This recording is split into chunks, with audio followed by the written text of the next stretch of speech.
Cette semaine à Infotémis. Service aux entreprises au centre Frères Moffett, nouveau roman de Claire Bergeron, gestion de la crue printanière par Hydro-Québec, zoom sur la nouvelle réhabilière Les Vénérables et présentation des dossiers de Ville-Marie par l'équipe municipale.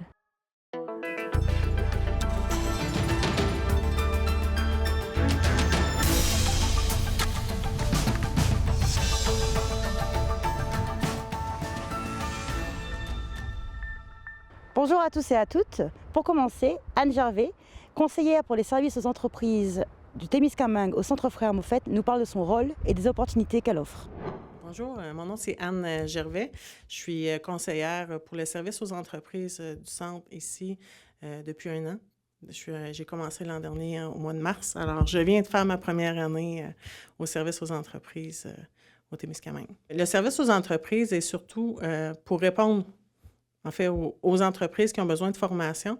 Alors, les gens des entreprises peuvent m'appeler pour que je mette sur place des formations là, pour leurs employés ou même pour la direction, là, pour la haute direction. Alors, exemple, quelqu'un veut avoir une formation en anglais, peut m'appeler, je mets sur une liste d'attente et dès qu'il y a assez de monde, je peux partir une formation, mettre en place une formation. Ou encore, je peux organiser une formation pour tous les employés de l'entreprise également.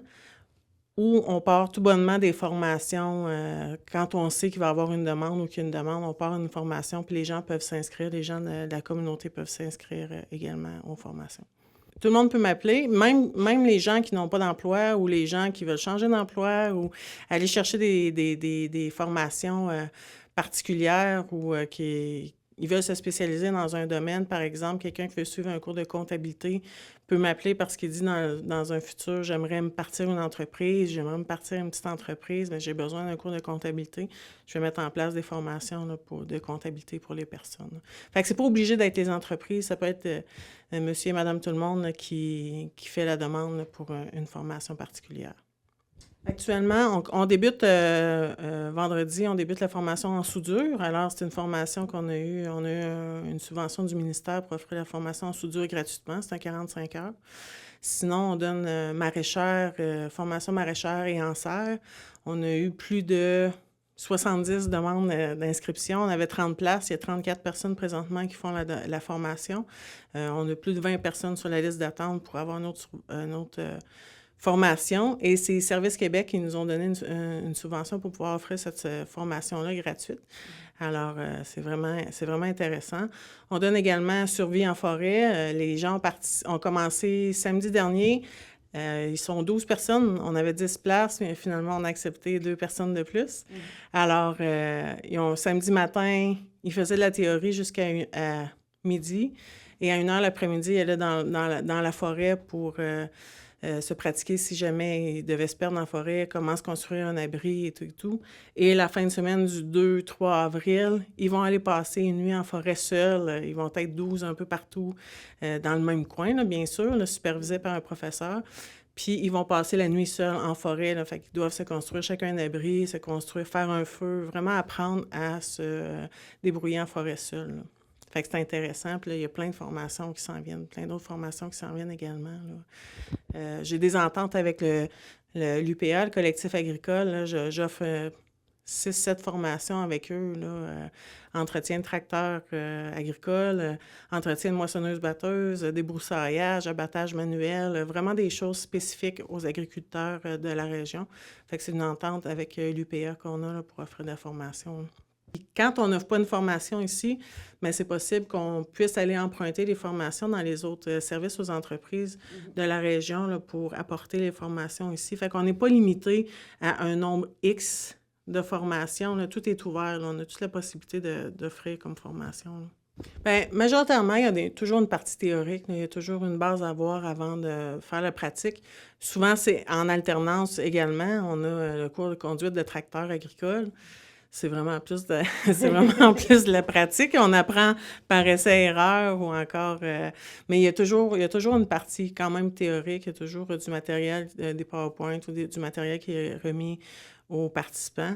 À la fin de chaque formation, on remet un certificat aux participants ou une carte là, selon le besoin pour justement pour démontrer qu'ils ont fait la formation. Fait que s'ils ont besoin de se trouver un emploi ou s'ils veulent se chercher quelque chose, mais ça leur fait un papier comme quoi qu'ils ont fait la formation.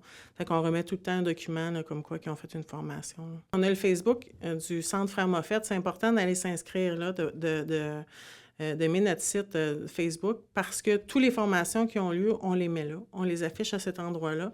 Puis on leur dit comment nous rejoindre. Là. Fait que c'est plus facile de cette façon-là, ceux qui s'inscrivent sur Facebook. Sinon, ils peuvent appeler au centre puis demander service aux entreprises. Là, puis ça va nous faire plaisir de rappeler les gens là, pour les rejoindre puis pour la formation. Puis pour ce qui est des formations, on n'a pas vraiment de liste officielle parce que c'est tellement large. Tu sais, on ne veut pas limiter. En mettant une liste de formations, ça limite seulement à ce qu'on offre présentement. Fait qu'on ne veut pas mettre de limite. On est prêt à développer là, aux besoins là, n'importe quelle formation. Fait qu'on ne veut pas limiter. C'est juste à appeler au centre Frères Moffett, puis ça va nous faire plaisir là, de retourner l'appel ou ils vont nous transférer un courriel également. Là, ça va nous faire plaisir.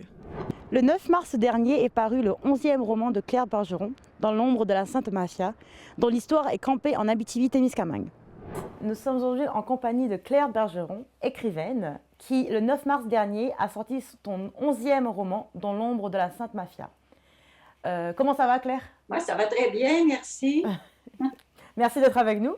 Est-ce que tu peux d'abord te présenter, nous dire d'où tu viens et comment es-tu devenue écrivaine? Ben, disons que pour moi, être écrivaine, c'était un rêve qui datait de très, très longtemps.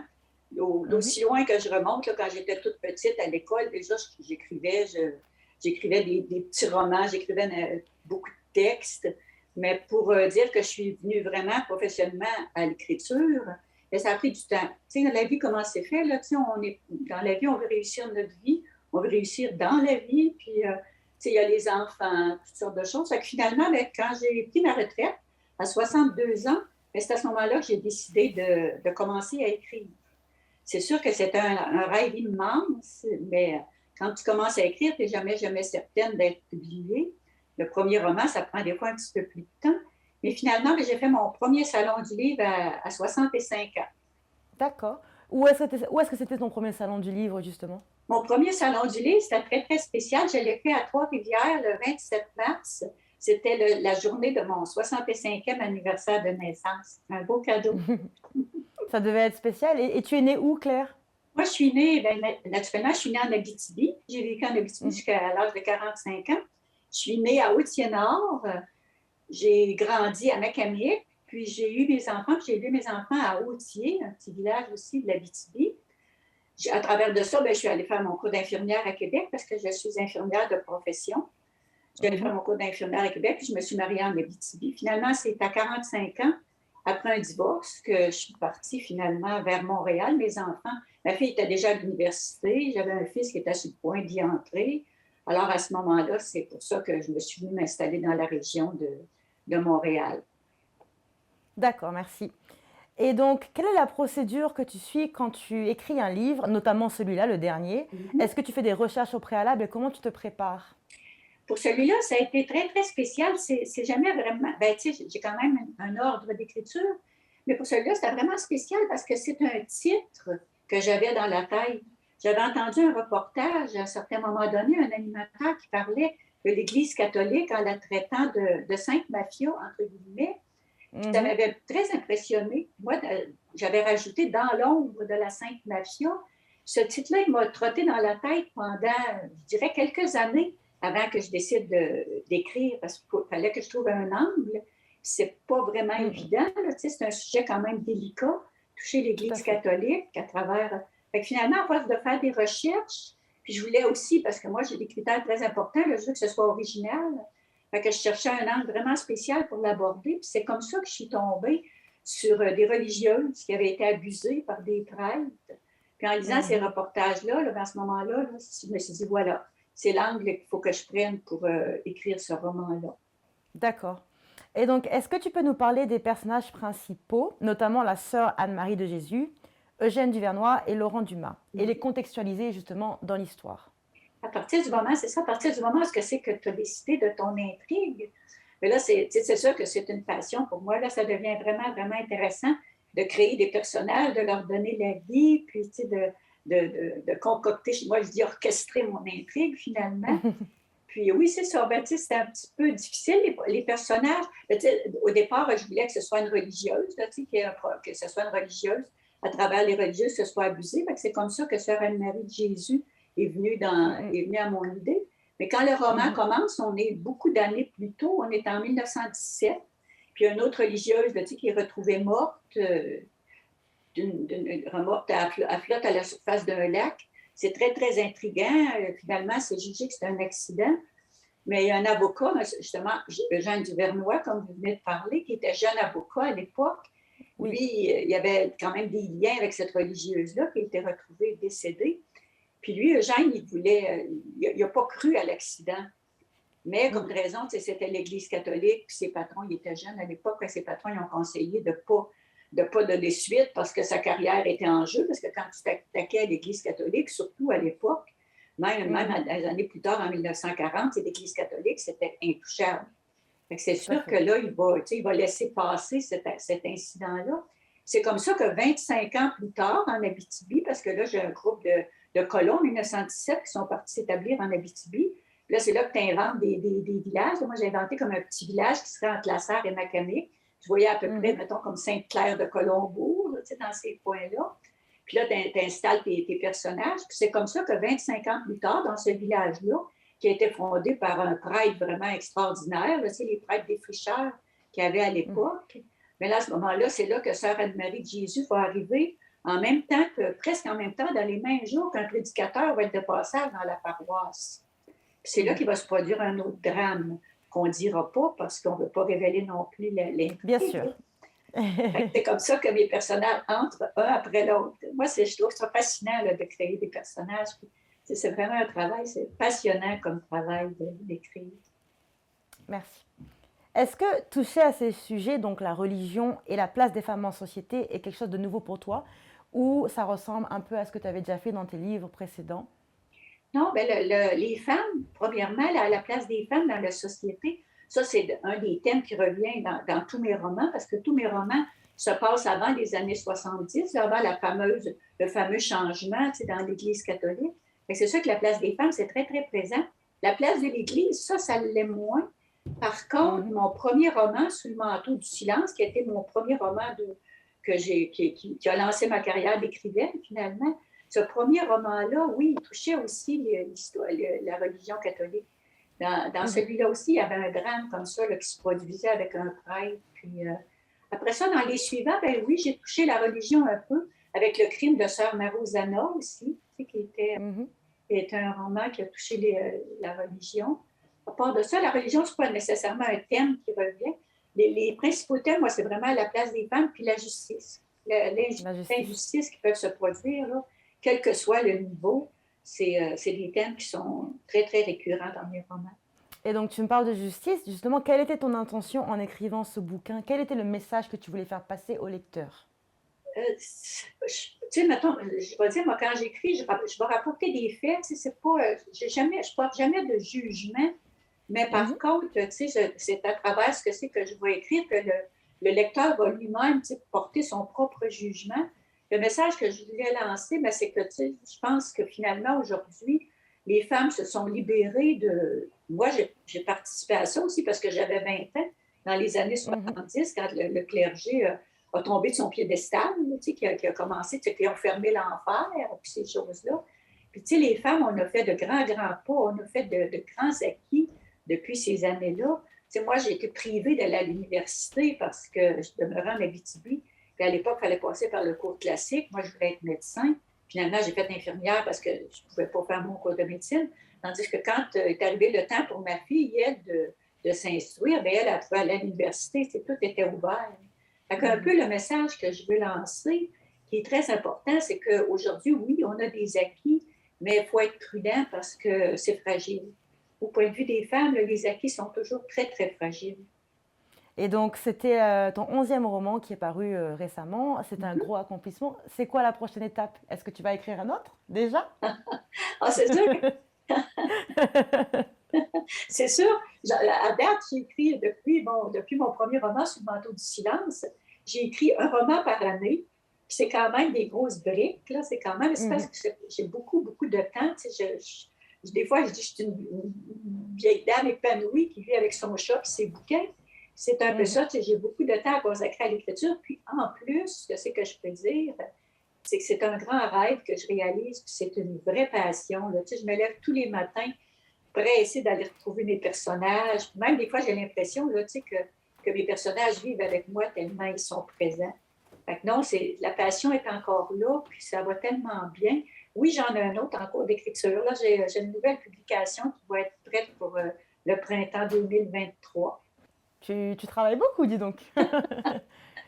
Dis-moi, est-ce que tu aurais des conseils à donner à des femmes qui, comme toi, qui sont passionnées d'écriture et comme toi, souhaiteraient devenir écrivaine? Est-ce que tu aurais des conseils spécifiques? Je pense que dans la vie, quand tu as un rêve, c'est très, très, très important de partir à sa conquête. Tu sais, c'est certain qu'un rêve, ça ne se réalise pas tout seul. Hein? Ça demande des efforts, ça demande... Tu sais, s'il y a des femmes, des personnes, n'importe qui a vraiment envie d'écrire un roman, ben, il faut se mettre au travail. Tu sais, moi, quand j'ai écrit mon premier, j'avais aucune idée que je serais publiée, mais je me suis dit, regarde, c'est un grand rêve que j'ai depuis longtemps. Je vais aller au bout, finalement, de ce rêve-là. Si je suis publiée, bien, tant mieux. Mais tu sais, c'est certain que je désirais ardemment être publiée.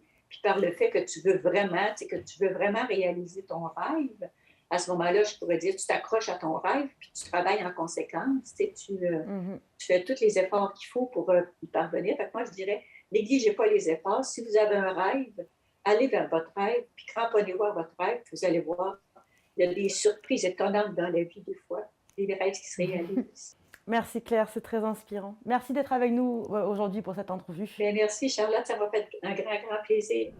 En mars, Hydro-Québec a organisé un webinaire pour informer les habitants de l'Abitibi-Témiscamingue au sujet de la gestion de la crue printanière. Donc, la crue printanière, on va rentrer dans le vif du sujet qui vous intéresse ce soir.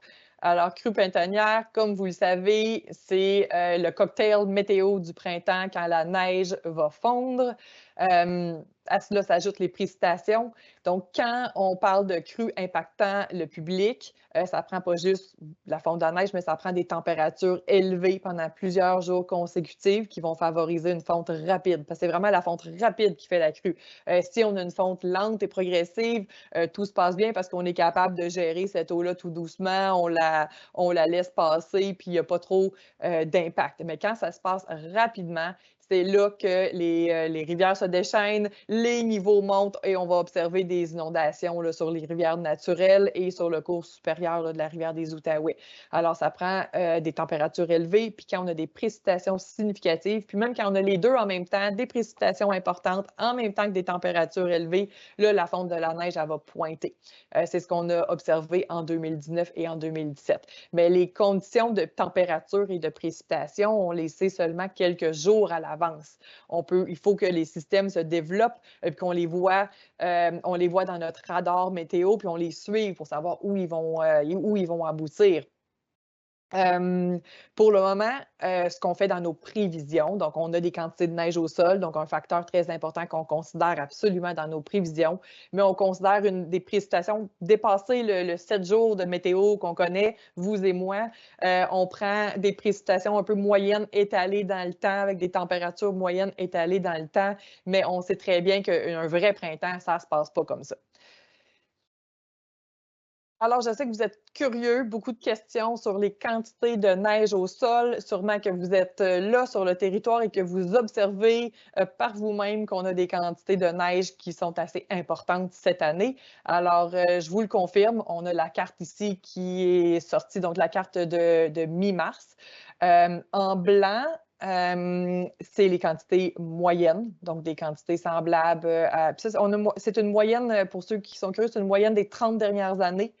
Alors, il y en a qui vont dire on observe beaucoup de neige, moins de neige qu'avant, les changements climatiques nous amènent moins de neige, mais on est souvent près des moyennes. On a des cartes, comme vous voyez, l'année dernière, on était près des moyennes. Cette année ici, encore une grande partie du bassin versant, on est près des moyennes. Dans le nord, par exemple, dans le nord, ici, la zone orange, là, on s'écarte un petit peu des moyennes à la hausse, un peu plus fort que la moyenne.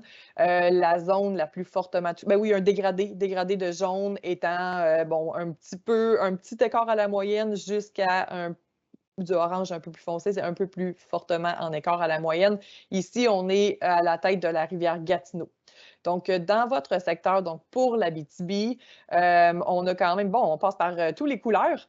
Dans la moyenne, dans le secteur du lac Témiscamingue, à plus fortement que la moyenne sur le réservoir d'Auzois. La bonne nouvelle avec tout ça, c'est qu'on a des réservoirs qui sont prêts à accueillir la crue. Réservoir d'Auzois, c'est un des plus gros, donc il va être capable d'en capter une bonne quantité. Pour le moment, c'est pas inquiétant parce que les conditions météo qu'on voit dans notre radar, en tout cas à court terme, rien n'indique des grosses élévations en température accompagnées de précipitations intenses. Alors, pour le moment, tout est sous contrôle.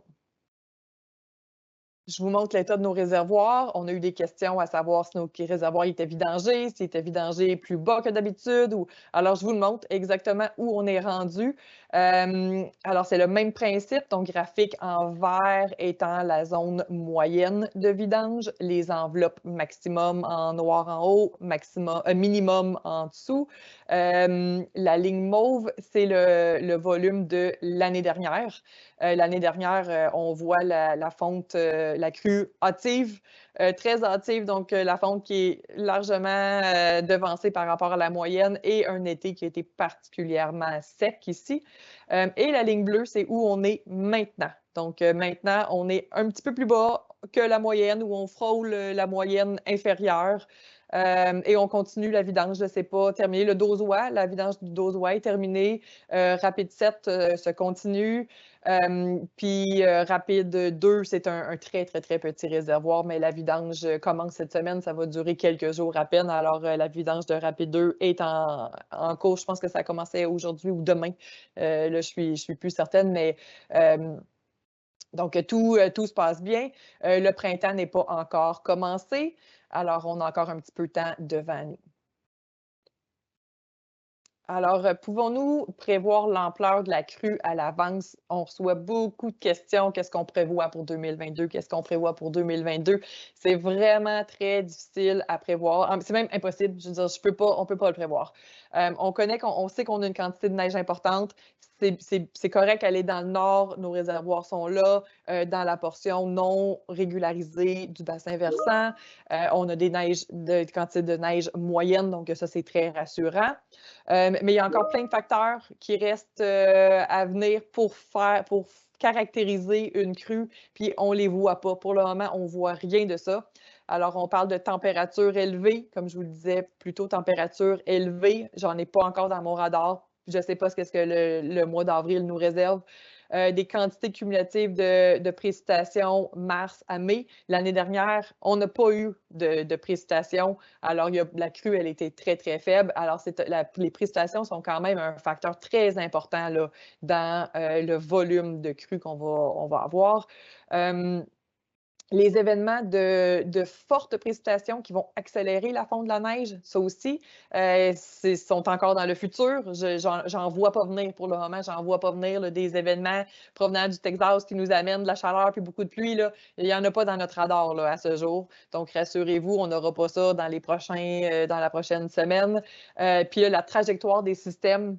Donc, si un système de pluie frappe le Bascatong ou le Dauzois, on est en meilleure position pour absorber que si le système se dirige directement sur la rivière Outaouais ou dans les portions non régularisées où on n'a pas de réservoir. Alors, pendant la crue, on travaille très fort. C'est un gros travail d'équipe. Excuse-moi. Alors, un gros travail d'équipe qui est quotidien. Alors, je vous présente ici un peu l'équipe avec qui moi je travaille le matin très tôt. Donc, je vous amène ici le matin très tôt, là, 5 heures. Là, ils peuvent être très tôt à l'œuvre. Les valideurs, donc les gens qui vont valider les données qu'on reçoit. Parce qu'on a des stations qui captent des données partout sur la province. On en a des centaines, des centaines. On a des stations de météo, on a des stations météo qui mesurent le vent, les précipitations, la température, donc plusieurs données à plusieurs emplacements, des limimètres en rivière qui vont mesurer les niveaux, plusieurs données en installation, donc pour la production de chacune de nos machines, chacun des groupes turbines alternateurs. Ils sont tous pluggés, on reçoit des données, des quantités de données très importantes. Alors, il y a des valideurs qui vont rentrer le matin très tôt pour s'assurer que les données qu'on va avoir sous la main quand on va travailler soient bonnes. S'il y a des bugs, ils vont être corrigés, des gens vont être déplacés ou mobilisés pour aller vérifier sur place qu'est-ce qui se passe, est-ce qu'il y a un problème avec un limimètre. Alors, ça, c'est le travail des valideurs. Ensuite, on a 1 ou 2 météorologues qui fait justement le suivi des événements météo puis qui va nous faire un résumé météo. Moi, quand j'arrive le matin, à tous les matins, ça commence par un topo de la météo, d'un météorologue qui travaille pour nous. Qui va faire vraiment bassin versant par bassin versant, qu'est-ce qu'on peut s'attendre à avoir comme précipitation, comme température. Les météos, normalement, on fait un horizon de 6 à 7 jours. Après quoi, il faut supposer qu'on va avoir à peu près des températures moyennes saisonnières et des précipitations moyennes saisonnières. Les prévisionnistes sont des hydrologues. Alors, eux autres, ils vont convertir la météo en apport en rivière. Combien d'apports on va recevoir avec les conditions météorologiques prévues? Comment est-ce que ça va se traduire en apport? Alors, on a des modèles. Ils vont faire rouler des modèles qui tiennent compte de plusieurs paramètres. Donc, les saturations de sol, l'humidité dans l'air, les précipitations, la végétation. Donc, plusieurs facteurs pour fournir les meilleures prévisions, une bonne expertise là, de prévision des apports. Gestion hydrique, donc ça, c'est nous, donc chez Hydro-Québec et aussi chez nos partenaires. La gestion hydrique se fait en collaboration. Alors, mes collègues du gouvernement du Canada, MELCC, en collaboration avec le secrétariat de la CEPRO et de OPG. Donc, chacun de nous, on fait un travail de gestion hydrique et on doit tout arrimer ça ensemble, évidemment. Et d'autres partenaires internes, comme nos conseillers relations avec le milieu, les gens d'environnement, entre autres. Finalement, l'exploitant. Donc, l'exploitant, on a le centre de téléconduite qui vont s'occuper des commandes aux installations et beaucoup d'opérateurs en installation qui vont faire et exécuter les manœuvres. Alors, pendant la crue, on fait les prévisions d'apport puis la modélisation de nos stratégies avec le CRO à tous les jours. Puis normalement, vers 15 heures, les prévisions sont publiées sur le site web. Là, vous pourrez les consulter. Dans l'éventualité ou dans toutes les situations où on a des doutes sur des hausses d'apport qui pourraient être significatives, on communique l'information rapidement à la sécurité civile. Puis c'est la sécurité civile qui va ensuite diffuser l'information aux municipalités là, en organisant des appels conférences. Alors, en résumé, c'est important de se rappeler que les réservoirs sont utilisés pour diminuer l'ampleur et la durée de la crue. Ça a été fait dans le passé et on continue à veiller à cette gestion de nos réservoirs-là pour minimiser les inondations. Nous travaillons de concert avec tous les intervenants concernés. Ça fait partie de notre mission. Les inondations majeures sont exceptionnelles et font suite à un ensemble de conditions météorologiques défavorables. Donc, 2017-2019, on avait tout le cocktail parfait pour faire une crue exceptionnelle à beaucoup de chaleur, beaucoup de précipitations avec beaucoup de neige. Pour le moment, on ne sait pas ce qui nous attend encore comme conditions de précipitation et de chaleur, mais en général, les quantités de neige qu'on a au sol, même s'ils semblent plus fortes que la moyenne, puis vous pouvez trouver que, bon, le orange, ça fait peur un petit peu, ça reste quand même inférieur aux quantités de neige qu'on avait au sol en 2019 et 2007, si ça peut vous rassurer. Une nouvelle érablière vient d'ouvrir ses portes à Laniel. Rencontre avec le propriétaire Anthony Sulmon. Bonjour, moi c'est Anthony Sulmon, le propriétaire de la cabane à sucre Les Vénérables. Bienvenue chez nous. Quelques semaines avant le COVID, l'ancien propriétaire Lionel Lapierre m'appelle puis il me dit « Hey, je suis toujours à vendre, si jamais ça t'intéresse, on pourrait organiser une rencontre. » Puis j'avais 2 partenaires à l'époque. On a décidé d'acheter ça, un projet ensemble. Puis 2 semaines après, le COVID est arrivé. On a décidé de faire du sirop d'érable, même si on ne pouvait pas ouvrir la salle. Puis de fil en aiguille, ben, je rachète les partenaires, puis je suis rendu toute seule maintenant. Donc, j'ai tout rénové la cabane à sucre, je l'ai mis à mon goût, au goût du jour, puis maintenant, je suis prête enfin à recevoir les gens chez moi. Les Vénérables, au début, c'est une idée d'avoir un nom qui est accrocheur, une image de commerce qui est jeune, qui est dynamique, pour changer un petit peu ce qu'on voit sur le marché. Nos produits sont tous faits ici, on a des produits locaux, on encourage les marchands locaux, on encourage les bouchers locaux, on achète tout à proximité pour pouvoir faire une cuisine qui est vraiment du terroir. Ben, j'ai mon équipe, j'ai Mégane qui est la cuisinière ici, j'ai 2 employés qui sont dans le bois, puis j'ai beaucoup de familles et d'amis qui viennent me donner un coup de main parce que je vous dirais que la main-d'œuvre est compliquée à obtenir ces temps-ci. On a 3 journées de service par semaine. Donc, le vendredi, samedi, dimanche, on a une tablée à 9 h et une tablée à midi. Puis, exceptionnellement, des fois, quand je suis complet, j'ouvre une tablée à 15 h. Donc, c'est sûr que notre saison à nous, elle dure entre 6 semaines et 2 mois. Donc, on essaye de combler le plus de demandes possible selon nos capacités physiques personnelles. En fait, notre capacité de salle, c'est 120 personnes. Nous, on a installé 10 tables, donc on reçoit 100 personnes présentement. La façon qu'on fonctionne cette année, c'est 400 $ plus taxes, plus pourboire pour la table. Donc, c'est des tables de 10. Dans le festin des sucres, on a 3 services. C'est divisé sur 16 plats. Je vous dirais que la meilleure façon de le voir, le menu, c'est de nous suivre sur Facebook parce qu'il peut venir t'achanger. Quand les gens arrivent ici, on les accueille avec un petit café, ils s'installent à la table, on apporte le premier service. Ensuite, il y a de la musique qui joue, on fait une tournée, savoir si les gens veulent boire quelque chose. On arrive avec le second service. Par la suite, les gens ils peuvent se déplacer. On a une petite boutique à l'arrière avec tous nos produits qu'on vend. Puis, pour finir, le service des desserts arrive. On sort les desserts, puis on a un service de tir sur neige à l'extérieur que les gens peuvent prendre en option puis venir manger un bâton de tir à l'extérieur. Actuellement, j'ai déjà plus de 2000 réservations pour la saison, donc c'est sûr que c'est énorme. Je conseille aux gens de prévoir tout de suite les dates qu'ils veulent d'ici la fin de la saison. Nous, on termine le 30 avril. Donc, ce qu'on demande aussi, c'est de réserver au moins 48 heures à l'avance, histoire de mieux se préparer. Puis, si jamais vous avez une annulation à faire, de la faire également au moins 48 heures à l'avance. Ce qui nous différencie des autres, je vous dirais que c'est notre dynamisme, c'est le fait qu'on est jeune puis qu'on est la seule cabane à sucre où on peut manger un repas en Abitibi-Témiscamingue. Donc, on aime ça accueillir le monde chez nous. On aime ça vous recevoir. Le maire de Ville-Marie, Martin Lefebvre, ainsi que son équipe nous parlent des divers dossiers et projets pour la ville, notamment le parc de la Grotte, l'effervescence du printemps, ainsi que les événements à venir. Nous nous trouvons aujourd'hui à l'hôtel de ville de Ville-Marie avec monsieur le maire, Martin Lefebvre, et Manon Gauthier, directrice des loisirs et des sports. Bonjour à vous deux. Bonjour. Bonjour. On est avec vous aujourd'hui pour parler des projets en cours pour la ville, en commençant par le parc de la Grotte. Qu'est-ce que vous pouvez nous dire? Où est-ce qu'on en est? Dans le fond, pour faire un bref historique, rappelons que la Ville a acquis la grotte au printemps 2020 et que suite à ça, elle a mis sur pied un comité qui allait réfléchir un peu à c'est quoi sa vocation actuelle, c'est quoi aussi son passé, c'est quoi le legs qu'elle nous laisse et que deviendra la grotte là, dans le futur.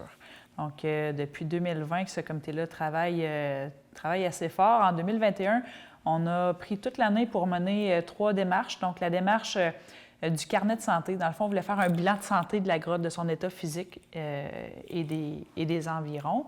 Ensuite, on a fait une démarche patrimoniale qui est encore en cours pour voir justement c'est quoi le legs au niveau de son histoire, de la religion, tout ce qui s'est passé sur ce site-là. Il y a plusieurs générations de Témiscamiens et même d'Ontariens qui ont des souvenirs riches qui avaient à nous partager. Donc, on est en train de faire un peu une synthèse de tout ça. Et il y avait aussi la démarche plein air qu'on est toujours en train de mener. On a demandé à la coop plein air de l'arrière-pays de nous accompagner là-dedans parce que c'est des professionnels dans ce domaine-là. Donc, eux nous ont accompagnés pour aller voir un peu tous les sentiers qui étaient existants et pour nous conseiller sur qu'est-ce qu'on garde dans le respect de l'environnement, de la biologie puis de l'état naturel afin là, d'arriver à baliser des sentiers pour que ça puisse sécuriser les gens qui vont y aller. Donc, ce printemps-ci 2022, on va être à installer nos affiches là, de tous les sentiers qui seront balisés. Tout est prêt, on attend seulement le dégel pour y aller. Alors, pour la grotte, c'est là où on en est en ce moment. Donc, c'est imminent, en fait, la prochaine étape. On attend juste qu'il fasse plus beau. Exactement. D'accord. Et qu'en est-il du parc des clubs? Donc, le Parc des clubs, lui aussi, ça fait quand même 2 ans qu'on travaille sur ce projet-là. Pour 2022, ce qu'on verra de nouveau, c'est tout le réaménagement de la section nord, en fait, du parc, où on verra une nouvelle zone pour aînés qui va s'ajouter à celle qu'on connaissait déjà pour les familles. Et toute la section des 0-12 ans du parc va être refaite au complet. Donc, il va y avoir des nouveaux modules, il va y avoir des genres de parcours un peu pour nos 5-12 ans un peu plus actifs. Il va y avoir de nouvelles balançoires, des nouveaux sentiers. Et nos aînés pourront avoir leur place à eux, ce qu'ils n'avaient pas auparavant, des places pour se rencontrer, pour jouer à la pétanque, au palaméricain, etc. Donc, on voulait les ramener avec nous. Le multigénérationnel est important, puis on voulait qu'ils aient leur place aussi. Et le Parc des clubs, c'était tout indiqué là, pour les recevoir. Alors, ça sera la belle nouveauté qui sera faite au courant de l'été et de l'automne. D'accord. Et vous avez prévu une réalisation sur combien de semaines, notamment pour ce projet? C'est tout le temps, ça dépend beaucoup de la température, ça dépend, il y a beaucoup d'entrepreneurs là, qui doivent coordonner puis collaborer dans ce projet-là. Donc, c'est sûr qu'il y a beaucoup de facteurs qui entrent en ligne de compte, mais on peut se dire que probablement début juin, ça va commencer pour peut-être une ouverture là, à la fin de l'été, début des classes, parce qu'avant de laisser la population y aller, il faut que le gazon ait eu le temps de repousser puis d'être solide avant de pouvoir y accéder, sinon on va devoir refaire certains travaux. Là. Donc, il va falloir être patient pour cet été. D'accord. Et Manon, est-ce que tu peux me parler de l'édifice Gérard Caron? Bien, je pense que ça va être davantage M. le maire qui va en parler, alors je vais lui laisser la parole. Bien, l'édifice Gérard Caron, c'est un bâtiment ici qui a plus d'une 50aine d'années. On est plus que dû, dans le fond, à faire différents travaux. Là, c'est vraiment tout autant à l'intérieur que l'enveloppe extérieure là, concernant là, la toiture, les ouvertures et tout ça. Donc, ici, ça va emmener quand même énormément d'investissements. On a déposé justement pour un financement possible. Là, donc, on attend des nouvelles de ça, puis la réflexion de ça, là, la rénovation. Pour nous, là, de façon conservatrice, là, on s'attend à ce que ce soit davantage là, en 2023. Tant mieux si c'était avant, mais on est vraiment dû là, pour une rénovation ici. En utilisant, dans le fond, tout l'espace aussi, autant pour avoir encore un local au niveau du Club de l'Âge d'Or, mais avec un local qui va être partagé, en ce sens que ce sera davantage une salle multiservice, là, si je peux le dire comme ça, un mini-centre communautaire, mais avec des activités organisées, bien sûr, avec tout l'aspect des loisirs, mais en même temps permettre d'avoir des services supplémentaires, des ressources qui peuvent venir parfois tant du centre de santé, de d'autres organismes qui voudront utiliser cette salle-là. Dans le fond, on va travailler fort pour maximiser l'espace qui est là et non pas être en attente de location, là, mais plutôt d'être vraiment instigateur, de vouloir animer le milieu et d'avoir cette salle-là à cet effet. Donc, on travaille fort. Il y aura toujours le petit local au niveau de la salle des fermières. C'est encore un besoin qui est réel. Ils vont fêter leur 100e, ils fêtent leur 100e anniversaire cette année. Donc, on voit toute l'importance de cet organisme-là aussi. Et puis, pour nous, bien, c'est sûr que c'est administrativement, on a besoin de locaux avec une mise à jour vraiment importante et tout ça. Donc, c'est un investissement quand même majeur. Puis, on a pris le temps d'évaluer, de regarder de quelle façon on pouvait faire ça. Donc, c'est vraiment l'espace piscine, là, l'ancienne piscine, lorsqu'on a pris la décision de la fermer, on ne savait pas qu'est-ce qu'on allait faire avec cet espace-là. Mais le fait que ce soit là, une salle multiservice, là, en ce sens-là, et partagée avec le Club de l'Âge d'Or, bien, on pense qu'on va répondre à un besoin parce que des salles, des espaces à Ville-Marie qui qui ne sont pas de grande envergure, parce que de grande envergure, il y a déjà le sous-sol de l'église à Ville-Marie, il y a le centre communautaire à Lorrainville, le gymnase à Guigues. Donc, nous, c'est un espace beaucoup plus restreint, mais où est-ce qu'on veut faire vraiment de l'animation. Donc, on a hâte là, de les employer particulièrement, parce que les bureaux sont désuets, mais toute la partie des ouvertures, la toiture et tout ça. Donc, c'est majeur. Vraiment, là, on a hâte là, d'avoir un bâtiment au goût du jour, on va le dire comme ça, là, effectivement. Et du coup, comment la municipalité soutient le comité piscine? Bien, au niveau de la piscine, il faut savoir que, bon, il y a eu des questionnements par rapport à ça. Est-ce que, il y a quelques années, quand on faisait le choix, nous, de fermer la piscine, c'est qu'il y avait une désuétude maximale. Il fallait cesser l'opération pour soit en faire une mise à jour ou aller avec un nouveau projet. Donc, il y a eu des consultations de fait dans le milieu et tout ça. Et il y a urgence en la demeure, en ce sens que dans le centre du Témiscamingue, c'était nécessaire de maintenir un service de piscine. Donc, le fait que plusieurs municipalités décidaient d'accompagner le milieu de Ville-Marie pour maintenir une piscine, la piscine, entre parenthèses, ne sera pas la propriété de la ville de Ville-Marie. C'est vraiment un beau partenariat entre les municipalités. Et puis, c'est maintenant au niveau le complexe des eaux profondes, là, j'avais un petit blanc. Donc, un comité qui s'est formé dans le passé et maintenant, c'est un comité qui travaille fort. Donc, nous, c'est sûr que notre vision, c'est quand même administrativement de les soutenir du mieux qu'on peut. Parce que leur défi, dans le fond, c'est de déposer bientôt le projet au niveau du gouvernement pour les subventions possibles. Et puis, donc, ils sont à la veille bientôt, dans les semaines, les mois qui s'en viennent, de pouvoir déposer en espérant qu'il y aura des sous au rendez-vous. Parce que ça fait déjà 2-3 ans là, que la piscine est fermée. Puis, on perd des familles, il ne faut pas se le cacher. C'est un service essentiel, ça. Dans le secteur centre du Témiscamingue. Puis pour apprendre à nager, hein, on est entouré de lacs au Témiscamingue, donc c'est une nécessité. Donc, on va toujours être un partenaire vraiment important là, et nécessaire, comme l'apport des autres municipalités qu'on remercie beaucoup aussi pour pouvoir faire avancer ce dossier-là. Là. On se trouve avec Geneviève Boucher, directrice des communications et de la vie communautaire à Ville-Marie, ainsi que Manon Gauthier, directrice des loisirs et des sports. Bonjour à vous deux. Bonjour. Charlotte. Vous allez nous parler de l'effervescence du printemps, car la ville se prépare pour l'été. Est-ce qu'on peut commencer par parler du recrutement d'étudiants? Oui, mais Manon. Bien, dans le fond, à tous les étés, là, la ville de Ville-Marie engage près de 25 étudiants à chaque été, seulement pour s'occuper vraiment au niveau des services de loisirs pratiquement, et aussi des espaces verts. Donc, encore cet été, c'est la même chose. Là. Si on pense à la marina, si on pense à la plage maintenant, la zone où ils habitent, ça nous prend des sauveteurs. Si jamais qu'il y en a qui ont de la famille à l'extérieur qui aimeraient venir nous visiter durant l'été et qui sont sauveteurs chez eux, on les invite très fortement à leur dire de nous faire signe.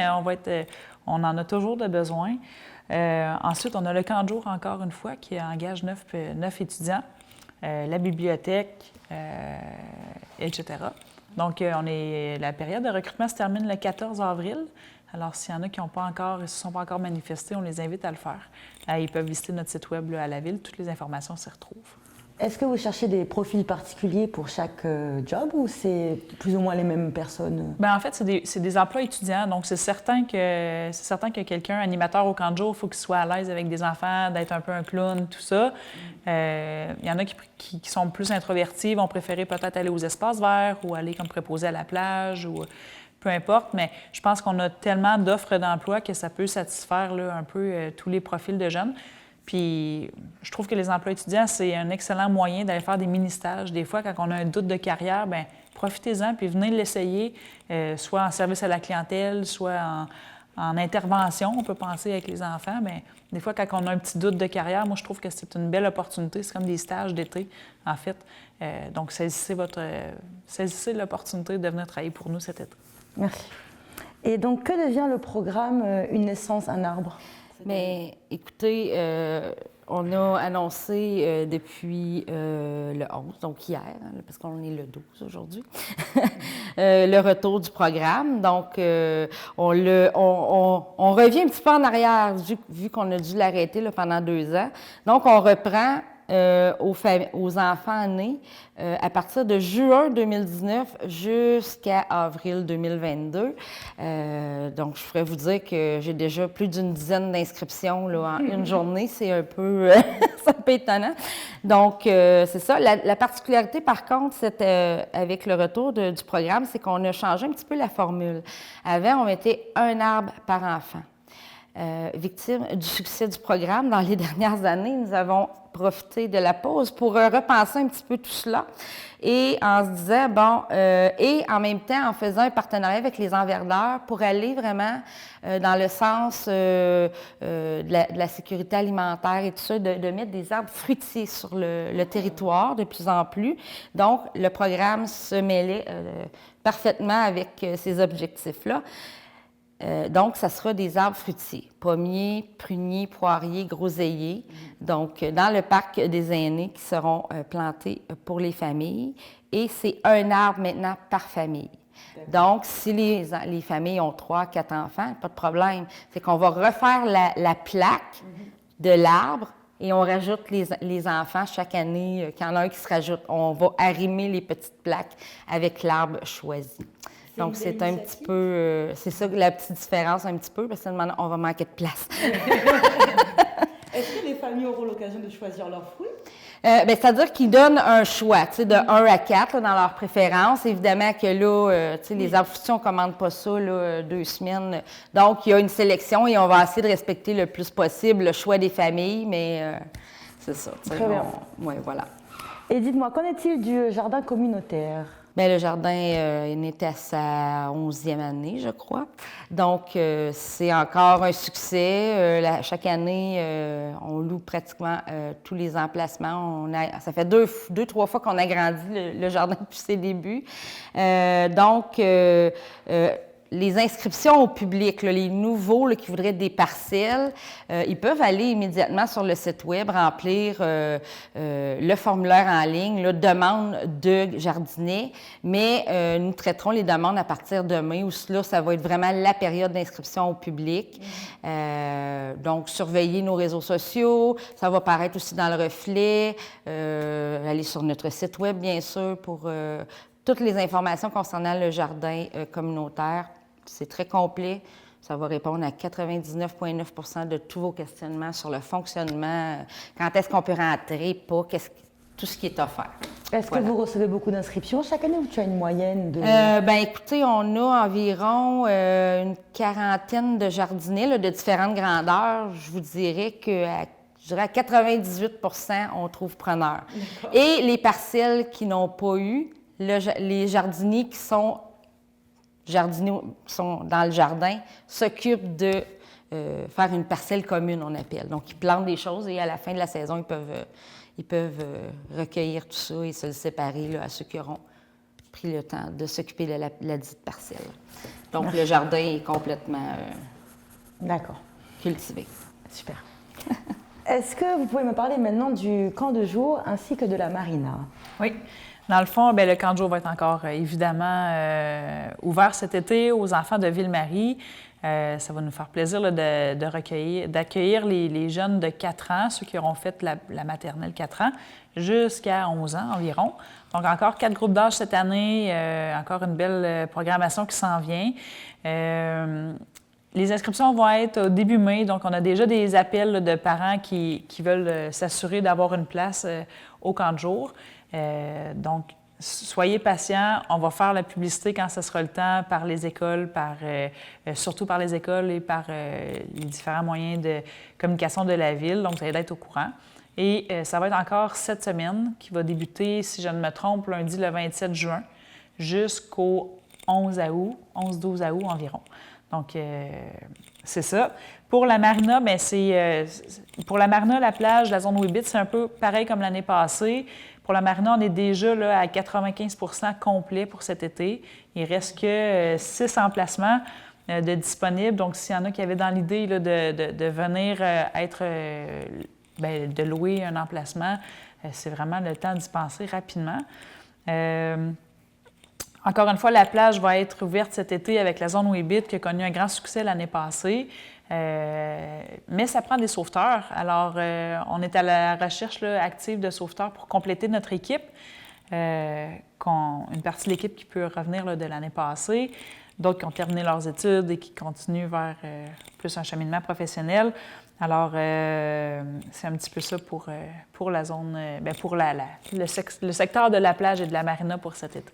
Peut-être juste mentionner pour la marina, ceux qui voudraient avoir un emplacement, ils peuvent se rendre sur le site web dans l'onglet de la marina. Ils peuvent faire la demande en ligne directement. Ouais.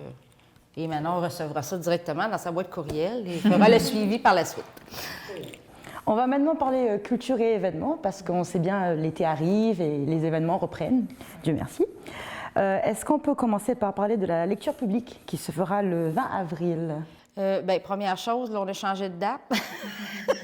Ça sera le 19 avril. En tout cas, il y a un autre événement en même temps sur le territoire, donc on ne voulait pas comme... Pourquoi ce changement de date, du coup? C'est parce que c'était comme ça allait donner en même temps qu'un autre événement qu'il y a au Théâtre du Rift. Donc, on voulait comme un peu permettre aux gens d'aller aux deux, s'ils le voulaient. Donc, on a devancé d'une journée. Donc, c'est une lecture publique du bestiaire de Serge Bouchard, qui est décédé l'année dernière, anthropologue, sociologue très important du Québec. Ce sera Alexandre Castonguay et son comparse qui viendront nous faire une lecture théâtrale un peu. Donc, ce sera à la salle d'exposition du Rift, 19h. Il faut réserver parce qu'évidemment, les places sont limitées vu l'espace. Donc, encore là, on se rend sur le site de la Ville de Ville-Marie. Il y a l'affiche et vous remplissez le formulaire et vous réservez votre place de cette façon-là. Très bien. Toujours dans la thématique de la lecture, quand est-ce que le Salon du livre de la Béquigny-Témiscamingue va se dérouler? Mais écoute, c'est dans un mois et demi, du 26 au 29 mai. Donc, évidemment, Ville-Marie est toujours heureuse encore d'accueillir le salon qui se déroulera à l'Aréna Frère Arthur Bergeron. Donc, on peut vous dire qu'on travaille étroitement avec le Salon du livre, la Ville et le comité là, pour s'assurer que tout soit prêt pour les visiteurs et les passionnés de lecture. On trouve important là, la Ville de s'impliquer à ce niveau-là. C'est un événement régional qui revient aux 5 ans. Je pense qu'aussi au niveau de la visibilité et de l'apport à l'envie de la lecture pour notre jeunesse, des salons comme ça, c'est important de soutenir ça. Donc, voilà, et ça vient rejoindre tout à fait nos mandats de la bibliothèque, en espérant qu'ils pognent la piqûre de la lecture et qu'ils viennent s'abonner à la bibliothèque. Voilà. Super. Et qu'en est-il du Festival traditionnel de Val-d'Or? Oui, écoutez, on a fait un partenariat pour accueillir un spectacle. C'est 2 groupes, en fait, là, qui vont venir animer là, la scène là, pendant plus de presque 2 heures. Donc, ce sera le 18 juin. On donnera ça sur la scène du lac. Il devrait faire beau, hein? On espère. Donc, c'est vraiment un spectacle qui vient du festival TRAD, le festival TRAD de Val-d'Or. Donc, TRAD pour traditionnel, donc oui, de la musique traditionnelle québécoise. Donc, ça peut être intéressant là, pour venir... Est-ce que vous savez déjà qui va venir jouer?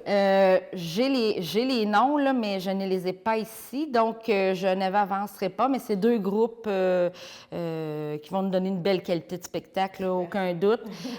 Donc, on est très heureux là, de les accueillir le 18 juin à la scène du lac, sur le bord du lac, hein, avec le magnifique lac à l'arrière. Et le soleil. Toujours plaisant, toujours plaisant. Très bien. Et quand est-ce que va se dérouler le triathlon? Bien, on est très heureux que le triathlon revienne cette année. L'année passée, ils avaient dû faire une formule un peu virtuelle éclatée où les gens pouvaient, durant un mois, réaliser les épreuves du triathlon ou du duathlon. Et cette année, bien, ils reviennent là, post-pandémie à un événement comme on le connaît, là, dans les années passées. Alors, c'est le 9 juillet que se tiendra l'événement ici à Ville-Marie et un petit bout à Duhamel-Ouest aussi, parce que la partie vélo se déroule là, vers le club de golf. Alors, on est bien content là, de collaborer encore avec eux pour la bonne réalisation de cet événement-là. peut-être avant de terminer, peut-être juste parce on y va un peu par mois. Donc, au mois de juin, je suis contente d'annoncer là, qu'on va ramener le rallye des ventes de garage dans les rues de Ville-Marie. Je n'ai pas plus de détails pour le moment, mais ce sera diffusé là, lorsqu'on aura choisi les dates. Mais c'est sûr que ça va être en quelque part en mois de juin. Donc, voilà. Donc, j'invite les gens à surveiller ça parce qu'on a beaucoup de citoyens qui nous ont interpellés, voir si ça revenait cette année. Fait qu'on a dit, OK, on le refait. Là. Et du coup, qu'est-ce que vous avez prévu pour juillet? Mais dans le fond, le mois de juillet va débuter, il y a le Festival des Saines habitudes de vie là, au tout début, le 9. Et ensuite, le 23, on va accueillir là, encore une fois le tournoi de pêche Écotonde. Donc, c'est l'équipe des Écotondes, les petits Roberges qui sont derrière ce bel événement-là, qui accueille vraiment des centaines, dans le fond, de pêcheurs venus un peu partout là, de l'Abitibi-Témiscamingue.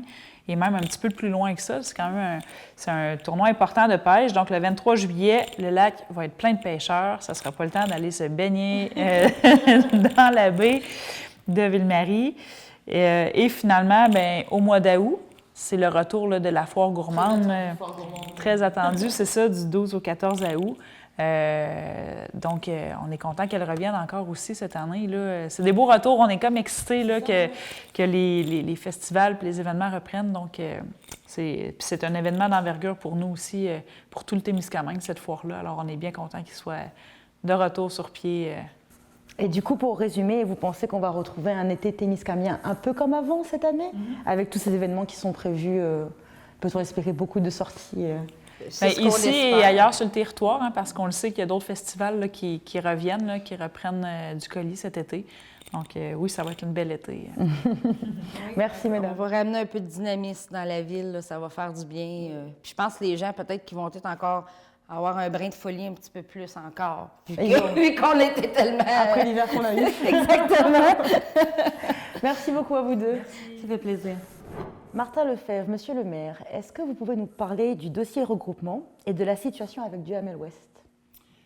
Bon, c'est un dossier qui avance pas vite. On est très conscient de ça. Écoutez, simple rappel, dans le fond, c'est sûr que pour nous, comme élus de la ville de Ville-Marie, on a toujours visé d'aller vers une étude de regroupement.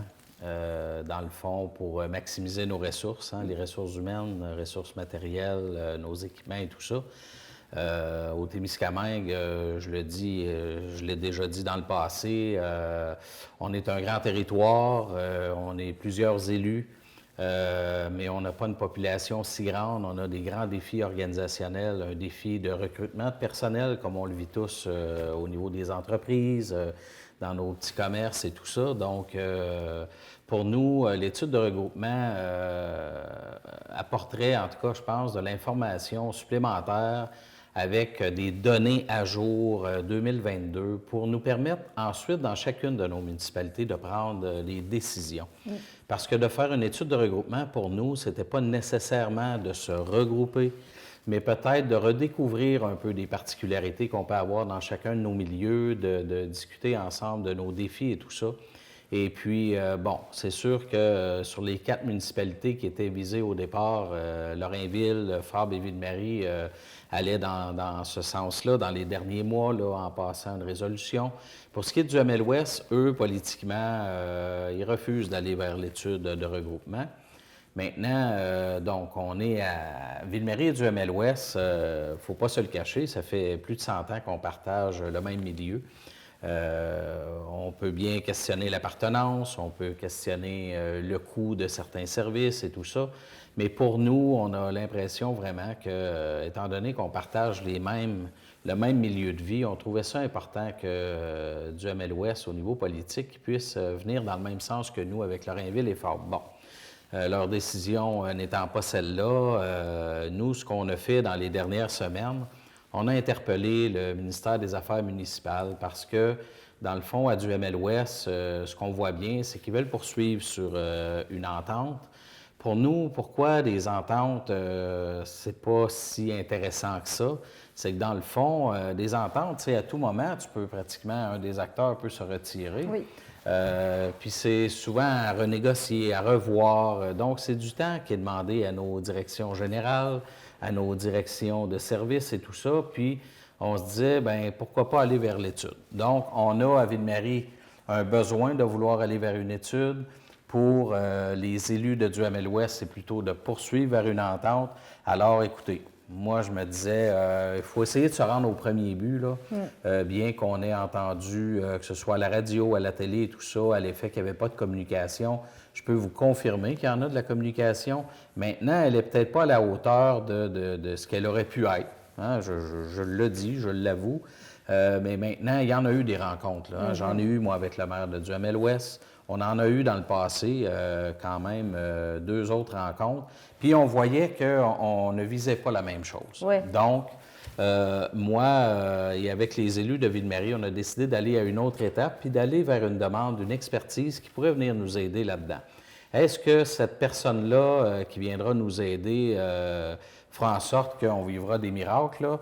Regarde, on est terrain, on connaît nos milieux, c'est vrai, mais quand c'est le temps d'évaluer quels sont les services à placer dans une entente, qu'est-ce qui est vraiment important d'évaluer là-dedans, bien là, je trouve qu'après plusieurs années de discorde entre les deux milieux, moi, je ne voulais pas aller à la radio passer mon temps là, je ne suis pas là pour dénigrer, que ce soit les élus du Duhamel-Ouest ou les citoyens, aucunement. J'ai toujours cru que d'aller vers une étude, d'aller un jour, moi je pense que le Témiscamingue un jour aura à vivre. D'ailleurs, il y en a un bel exemple avec André Laverlochère. Ils ont certainement vécu leur défi. Ça a pris des années avant que ça puisse s'officialiser. Maintenant, aujourd'hui, moi je pense qu'il y avait raison d'aller dans ce sens-là. Alors, concernant ce qu'on vit, nous, avec Duhamel-Ouest, il y a eu quelques rencontres, il n'y en a pas eu énormément. On est toujours en attente du ministère des Affaires municipales. Par contre, on a parlé avec la responsable, la dame qui est à Rouyn-Noranda pour le bureau régional. Et puis, elle aussi, elle nous a communiqué pour nous dire là, que c'est une question de temps. Donc, elle attendait des nouvelles, dans le fond, du national là, pour voir quelle serait la personne attitrée pour venir nous aider là-dedans. Parce que, dans le fond, l'objectif, c'est que la personne puisse venir nous rencontrer, nous, la ville de Ville-Marie. Elle rencontrera certainement les élus de Duhamel-Ouest pour ensuite essayer de trouver un terrain d'entente. Hein, pour jouer le rôle de médiateur. C'est médiateur, effectivement, puis de voir comment on est capable de trouver notre compte. Et à Ville-Marie et à Duhamel-Ouest, parce que nous, on le dit depuis longtemps, bien qu'on a entendu de part et d'autre, s'il y avait un regroupement, ça va coûter plus cher. Nous, on considère avec l'étude qu'on avait fait faire par Arnaud Varolin, qui était quelqu'un quand même qui connaissait très bien le milieu, qui a été préfet aussi ici au Témiscamingue. Il y a des informations là-dedans, moi, je pense, qui sont très bonnes. OK? C'est sûr que dans une étude, on peut en faire la lecture et aller chercher ce qui fait notre affaire. Je comprends ça, là. Mais maintenant, d'aller vers une ressource externe qui viendra nous questionner, qui viendra essayer de trouver la meilleure façon de faire, parce qu'en bout de ligne, ça nous demande du temps, d'investissement. Mais tous les services, dans le fond, qu'on offre, nous, aux citoyens de Duhamel-Ouest, là, on les offre de toute façon à nos propres citoyens. Alors, pour nous, si on était un milieu de vie un peu plus grand, parce que je l'ai entendu, moi, de la part des maires voisins, là, à l'effet qu'on nous dit, bien, se regrouper, je ne le sais pas, une étude, oui, mais commencez donc par vous entendre avec Duhamel-Ouest. Alors ça, je l'ai entendu à plus d'une reprise. Et puis, fait qu'on s'est dit, gardons, on va aller vers une ressource. On va mettre pour l'instant la partie études de regroupement avec Duhamel-Ouest de côté. Là. Oui. On va essayer de trouver une façon de faire, d'avoir une même base de données, une même base d'informations. Puis à partir de là, ben écoute, moi, je souhaite vraiment que dans les mois à venir, là, on soit capable de faire face à cette impasse-là, là, parce que c'est triste, parce que ce qui sort parfois dans les médias, je vous dis pas qu'il n'y a pas de vérité là-dedans, mais dans la vraie vie, là, nos gens travaillent fort. On est souvent en période de recrutement. On essaie de maximiser, d'avoir du personnel dans nos différentes municipalités, des gens qui sont à jour, qui sont formés, qui sont capables de répondre aux différentes demandes gouvernementales, parce que le milieu municipal, c'est un milieu quand même complexe. Et puis, moi, je pense que si on veut répondre aux défis des années 2020, bien, on a intérêt à travailler ensemble. Oui, on peut avoir des ententes avec telle municipalité, avec une autre, essayer de répondre au soutien en travaux publics avec une municipalité, de répondre à des loisirs, des camps de jour avec une autre. Mais à un moment donné, c'est que Ville-Marie, on est un petit milieu géographique.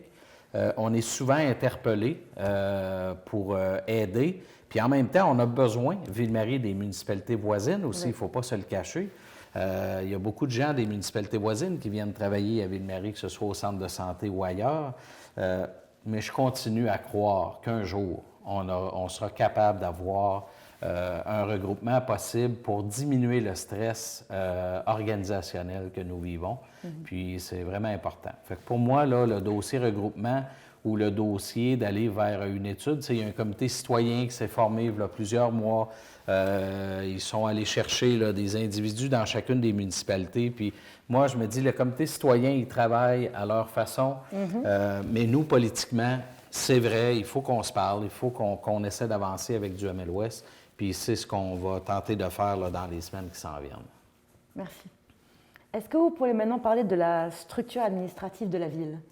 Bien, effectivement, structure administrative, hein, c'est quand même un lien, en ce sens que nous, notre directeur général, M. Martin Lecomte, prend sa retraite là, en juin prochain.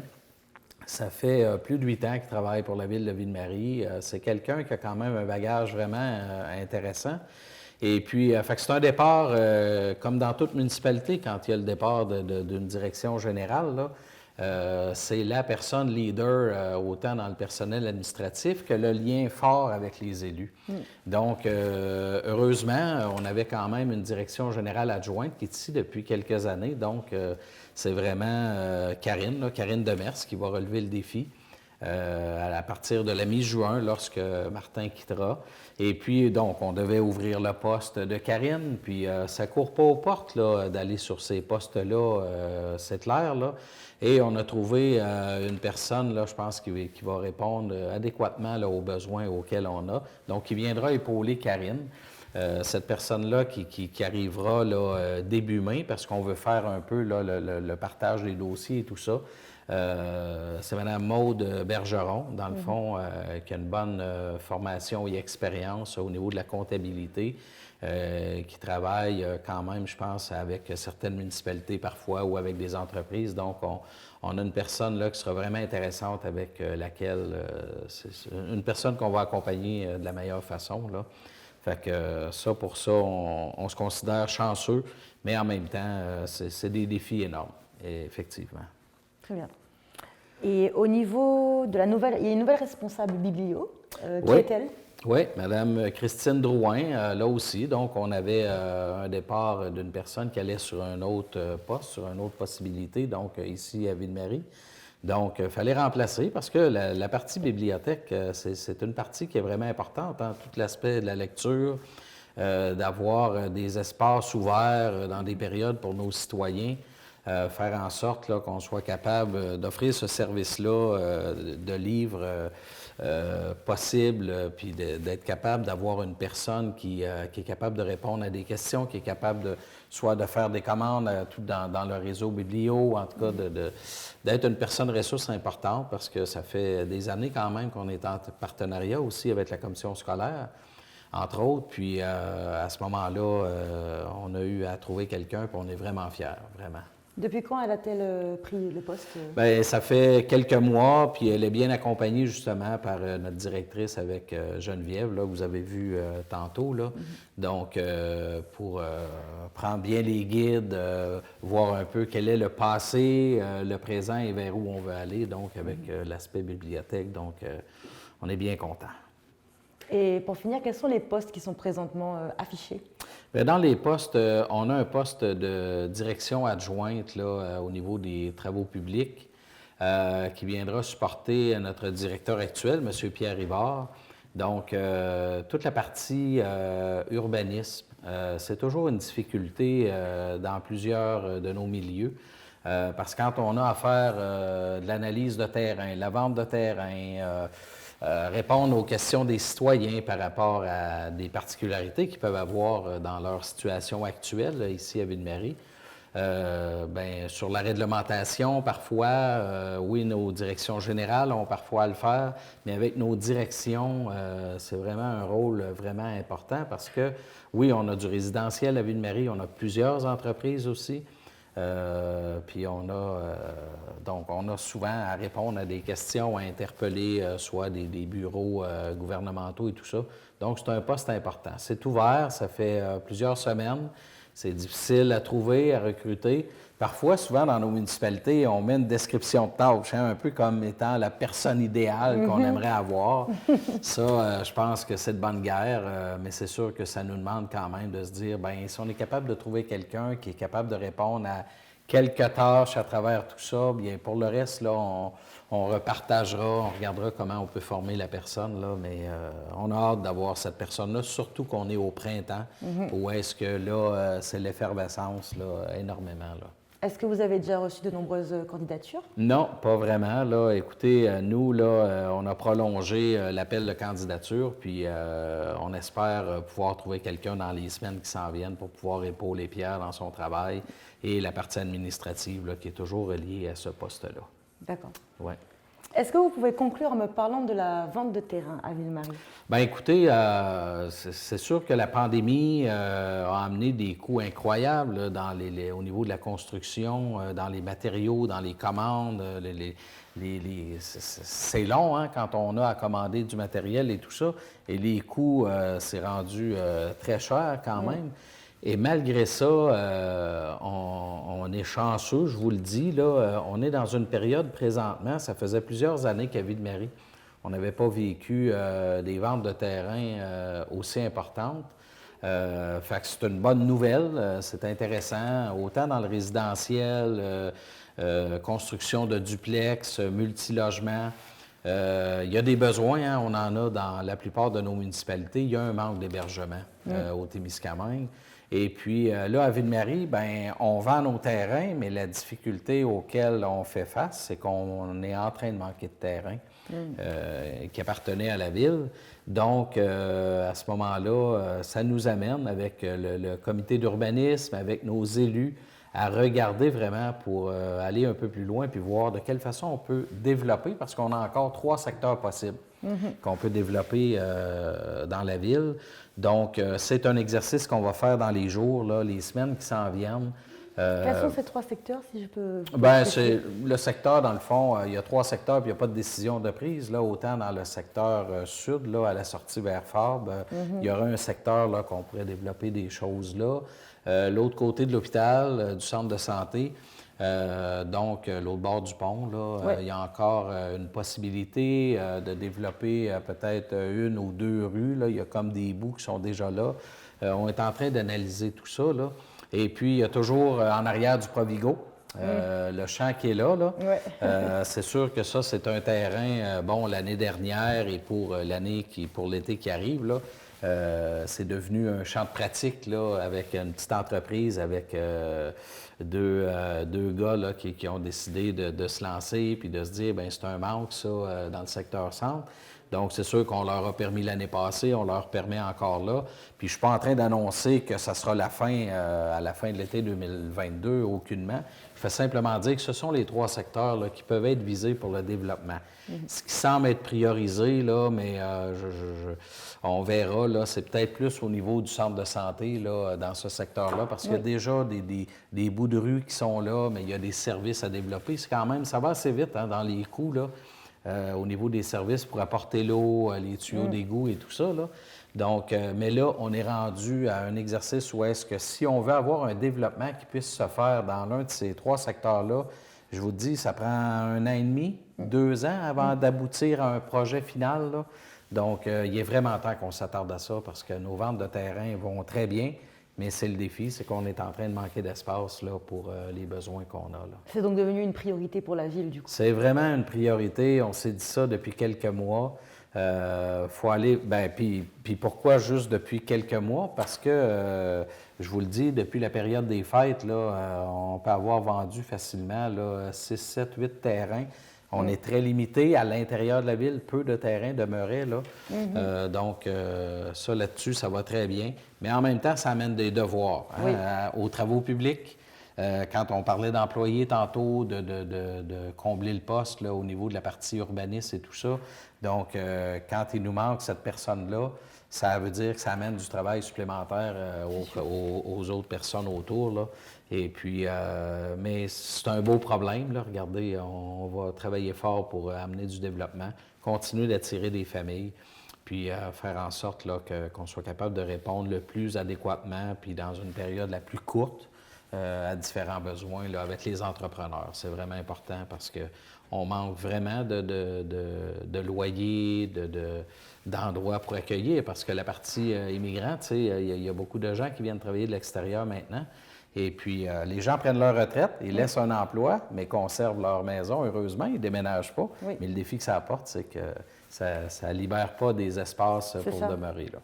Donc, c'est une bonne nouvelle en soi, mais c'est un gros défi. Un gros défi. Oui, effectivement. Merci beaucoup pour cette entrevue, Monsieur le maire. Ça me fait plaisir. Merci bien. Merci d'avoir regardé notre émission. On revient chaque semaine avec un nouvel épisode. Je suis Charlotte Waro, journaliste à TV Témis. À bientôt.